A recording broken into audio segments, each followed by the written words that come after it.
Est-ce que je peux vous demander du coup d'installer les tapis ici? En Guyane, on compte un peu moins d'une quarantaine de psychomotriciens qui exercent dans des institutions ou en libéral. Des professionnels au champ d'intervention multiples et essentiels pour l'équilibre du patient. Il y a 4 champs d'intervention. Il y a la prévention.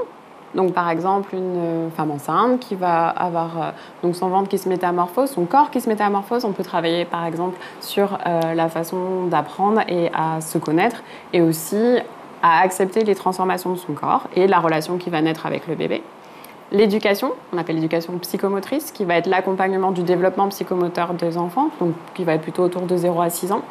La rééducation, qui va être plutôt un champ d'intervention autour de suite à un accident ou à quelque chose qui a modifié en tout cas le fonctionnement général de la vie de la personne.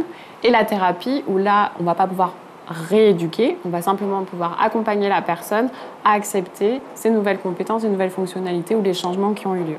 Et tu regardes où tu veux aller et tu y vas. La quarantaine de psychomotriciens qui exercent en Guyane est loin de correspondre aux besoins locaux. Beaucoup de postes sont non pourvus ou non créés par manque de ressources humaines. C'est en travaillant avec des associations de la prise en charge du handicap que l'idée est née. J'ai effectivement constaté qu'il y avait ce besoin et puis surtout la galère dans laquelle ces organismes-là étaient. Et je me suis dit, bon, il faut vraiment trouver une solution pour eux. Mais pour tous ces établissements médico-sociaux qui sont en souffrance de ces professionnels. Et c'est la raison pour laquelle, en 2015, j'ai déposé mon dossier d'agrément. Cette formation devrait permettre de sédentariser une profession qui connaît un grand turnover et de répondre aux spécificités locales à travers un contenu pédagogique adéquat.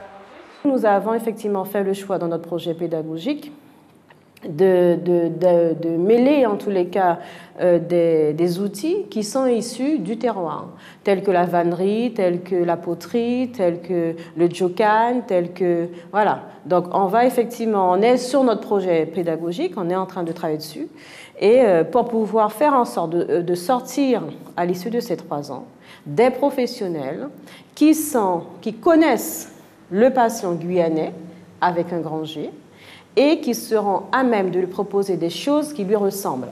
Voilà, vous prenez le temps d'accueillir tout ce qui vient de se passer. Parce que Ce diplôme d'État est proposé à 15 élèves qui doivent s'inscrire via la plateforme Parcoursup.